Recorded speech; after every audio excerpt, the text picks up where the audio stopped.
আলাইকুম সুপ্রিয় শিক্ষার্থীবৃন্দ, আজকের অনলাইন ক্লাসে তোমাদের সকলকে স্বাগত। আজ আমি তোমাদের অষ্টম শ্রেণীর বিজ্ঞান বিষয়ের অধ্যায় 7-এর পৃথিবী ও মহাকর্ষ নিয়ে আলোচনা করব। তো তোমরা তোমাদের জন্য নির্ধারিত বোর্ড বই, এই বইটা সামনে নিয়ে বসবে। বইটা সামনে নিয়ে বসলে আমি বোঝানোর সময় তোমরা সহজেই বুঝতে পারবে। তো তোমাদের বইয়ের 65 পৃষ্ঠায় সপ্তম অধ্যায় পৃথিবী ও মহাকর্ষ। তোমাদের বইয়ের 65 পৃষ্ঠা খুললে তোমরা 65 পৃষ্ঠা খুলে বসো, আমরা ওখানে আলোচনা করছি। দেখো, এই মহাবিশ্বের প্রতিটি বস্তু একে অপরকে নিজের দিকে আকর্ষণ করে। এই আকর্ষণ বল কি সকল ক্ষেত্রে সমান? কিসের উপর এই বলের মান নির্ভর করে? পৃথিবীর আকর্ষণের ফলে পড়ন্ত বস্তুর যে ত্বরণ হয় তার মান কত? এই মান কেন পরিবর্তিত হয়? এই অধ্যায়ে আমরা মহাকর্ষ, অভিকর্ষজ ত্বরণ, ভর ও ওজন নিয়ে আলোচনা করব। পার্ট 1, মহাকর্ষ। আমরা লাফ দিয়ে উপরের দিকে উঠতে চাইলে বেশি দূর উঠতে পারি না, আবার ভূপৃষ্ঠে ফিরে আসি। গাছের ফল মাটিতে পড়ে। ক্রিকেট বলকে উপরের দিকে ছুড়ে দিলে মাটিতে পড়ে। এর কারণ পৃথিবী আমাদেরকে তার নিজের দিকে টানে বা আকর্ষণ করে। শুধু পৃথিবী কেন, সব কিছুই আমাদেরকে আকর্ষণ করে। আসলে এই মহাবিশ্বের প্রত্যেকটি বস্তুকণা একে অপরকে নিজের দিকে আকর্ষণ করে। এই আকর্ষণ বলতে মহাকর্ষ বলা হয়ে থাকে। অর্থাৎ দেখো, আমি যদি এখন কলমটাকে ছেড়ে দিই, এটা নিচের দিকে পড়ে যাবে। তারপরে বইটাকে ছেড়ে দিলে নিচের দিকে পড়ে যাবে। এই মহাবিশ্বের প্রত্যেকটা বস্তুই একে অপরকে আকর্ষণ করে। যেমন এই কলমটা এই বইটাকে আকর্ষণ করছে। তাহলে এই মহাবিশ্বের যে কোনো দুটি বস্তুকণা একে অপরকে নিজের দিকে আকর্ষণ করে। মহাবিশ্বের প্রত্যেকটি বস্তুকণা একে অপরকে নিজের দিকে আকর্ষণ করে। এই আকর্ষণ বলকে মহাকর্ষ বলে। অর্থাৎ মহাবিশ্বের যে কোনো দুটি বস্তুকণা যে বল দ্বারা একে অপরকে আকর্ষণ করে তাকে আমরা মহাকর্ষ বলবো। তোমরা নিশ্চয়ই নিউটন ও আপেল মাটিতে পড়ার কাহিনী শুনে থাকবে। কথিত আছে, নিউটন একদিন বাগানে বসে চিন্তা করছিলেন। এমন সময় তিনি গাছ থেকে একটি আপেল মাটিতে পড়তে দেখেন। তার মনে প্রশ্ন জাগে, আপেলটি মাটিতে পড়লো কেন? নিশ্চয়ই কেউ একে মাটির দিকে টানছে। চিন্তা ভাবনা শেষে তিনি এই সিদ্ধান্তে উপনীত হন যে পৃথিবীর সকল বস্তুকে তার নিজের দিকে টানে। অর্থাৎ পৃথিবী প্রত্যেকটা বস্তুকে তার নিজের দিকে টানে। পরে তিনি আরও সিদ্ধান্তে উপনীত হন যে শুধু পৃথিবী নয়, এই মহাবিশ্বের সকল বস্তুকণাই একে অপরকে নিজের দিকে আকর্ষণ করে। এই বিশ্বের যে কোনো দুটি বস্তুর মধ্যে যে আকর্ষণ তাকে মহাকর্ষ বলে। অর্থাৎ মহাবিশ্বের যে কোনো দুইটি বস্তুকণা একে অপরকে যে আকর্ষণ করে, সেই আকর্ষণকে বলা হয়ে থাকে মহাকর্ষ। নিউটনের মহাকর্ষ সূত্র ও মহাকর্ষ বল। দুটি বস্তুকণার মধ্যেকার এই আকর্ষণ বলের মান শুধু বস্তুদ্বয়ের ভর এবং এদের মধ্যেকার দূরত্বের উপর নির্ভর করে। অর্থাৎ যখন দুটি বস্তুকণা একে অপরকে আকর্ষণ করে, সেই মান শুধু বস্তুদ্বয়ের ভর এবং এদের মধ্যেকার দূরত্বের উপরে নির্ভর করে। অর্থাৎ তাদের ভরের উপর নির্ভর করে এবং তাদের মাঝখানে যে দূরত্ব তার উপরে নির্ভর করে।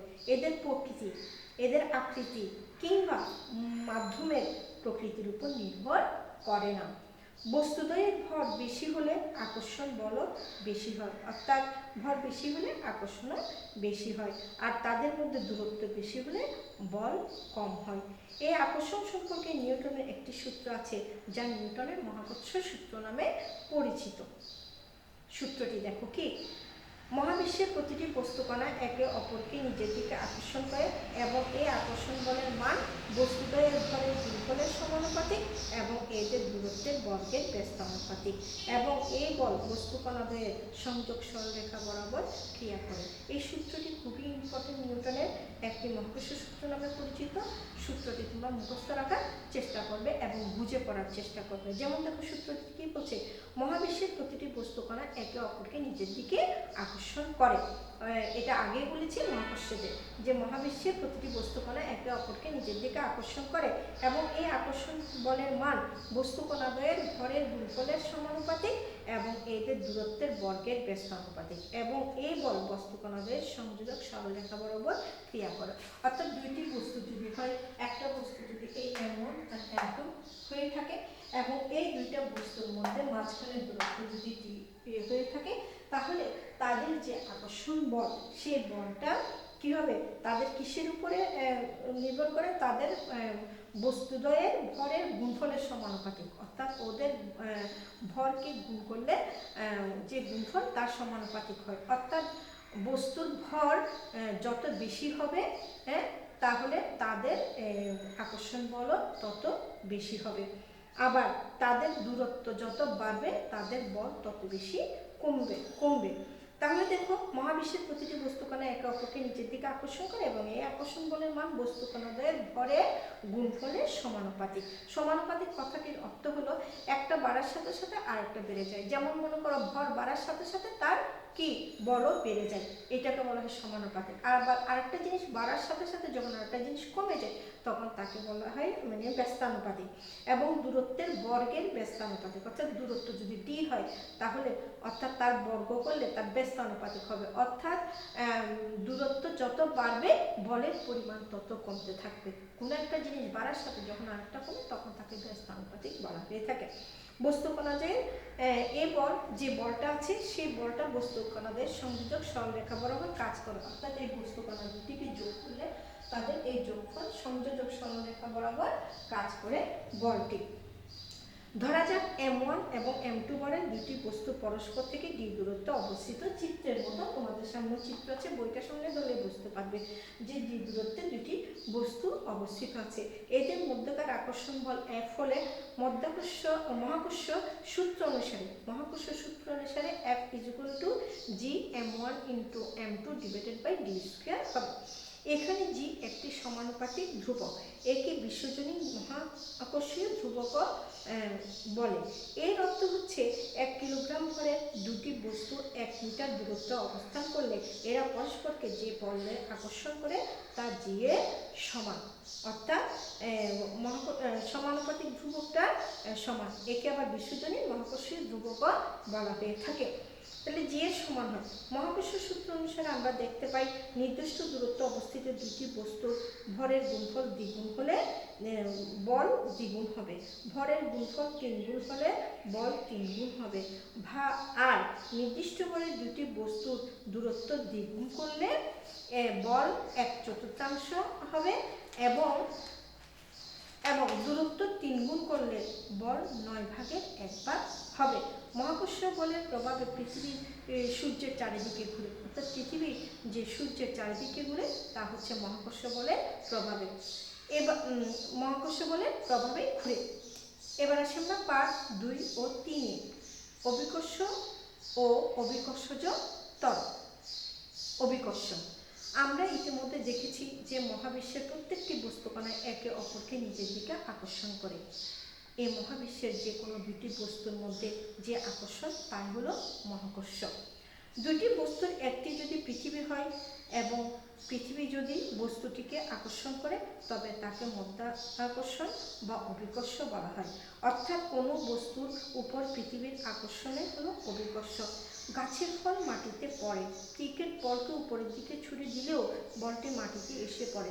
এখানে পৃথিবী যেমন ফল বা ক্রিকেট বলকে আকর্ষণ করে তেমনি এরাও পৃথিবীকে আকর্ষণ করে।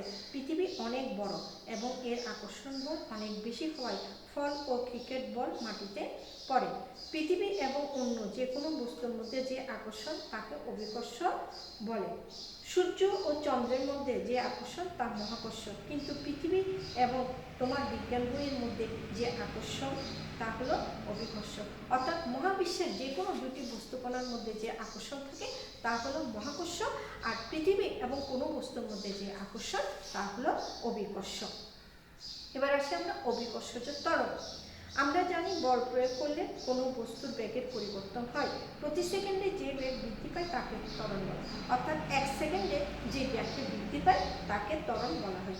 অভিকর্ষজ বলের প্রভাবেও বস্তুর ত্বরণ হয়। এই ত্বরণকে অভিকর্ষজ ত্বরণ বা মাধ্যাকর্ষণজনিত ত্বরণ বলা হয়। যেহেতু বেগ বৃদ্ধির হারকে ত্বরণ বলে, সুতরাং অভিকর্ষ বলের প্রভাবে ভূপৃষ্ঠে মুক্তভাবে পড়ন্ত কোনো বস্তুর বেগ বৃদ্ধির হারকে অভিকর্ষজ ত্বরণ বলা হয়ে থাকে। অভিকর্ষজ ত্বরণকে জি দ্বারা প্রকাশ করা যায়। যেহেতু অভিকর্ষজ ত্বরণ এক প্রকার ত্বরণ, সুতরাং এর একক হবে ত্বরণের একক, অর্থাৎ metre per second square. Metre per second square, এটা হলো অভিকর্ষজ ত্বরণের একক, মিটার পার সেকেন্ড স্কোয়ার।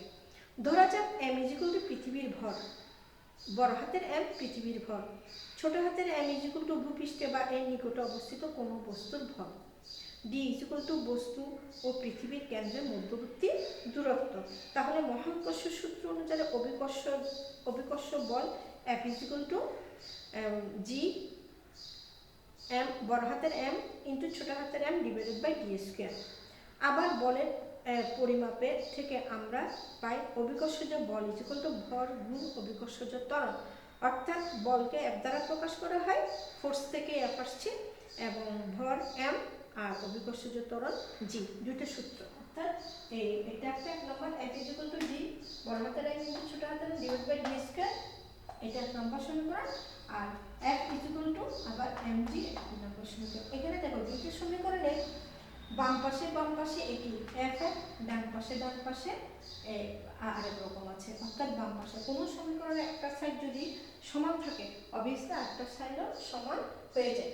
তাহলে যদি এটা আর এটা সমান হয়, তাহলে এইটা আর এটাও সমান হয়, অর্থাৎ আমি এখানে লিখতে পারি কি mg =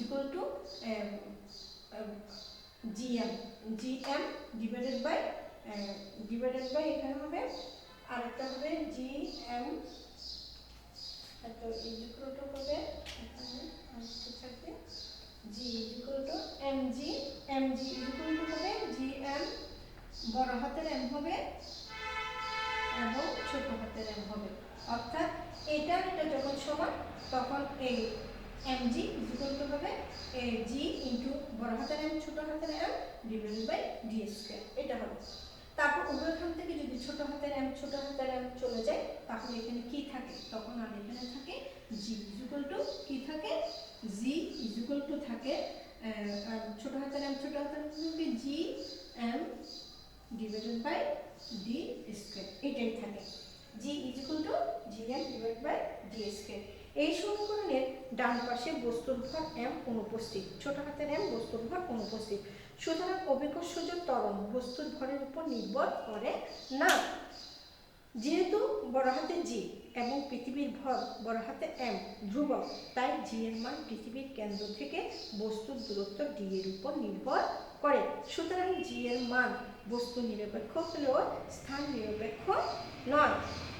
এর অর্থ হলো g এর মান বিভিন্ন অঞ্চলে বিভিন্ন রকম হয়। তো আশা করি তোমরা বুঝতে পেরেছ। আর আমি এই পর্যন্ত যতটুকু বুঝালাম তোমরা ভালো করে বোঝার চেষ্টা করবে। এখান থেকে তোমাদের সৃজনশীল প্রশ্ন, অবজেক্টিভ প্রশ্ন উত্তর তোমরা অবশ্যই করতে পারবে যদি বিষয়গুলো বুঝে থাকো।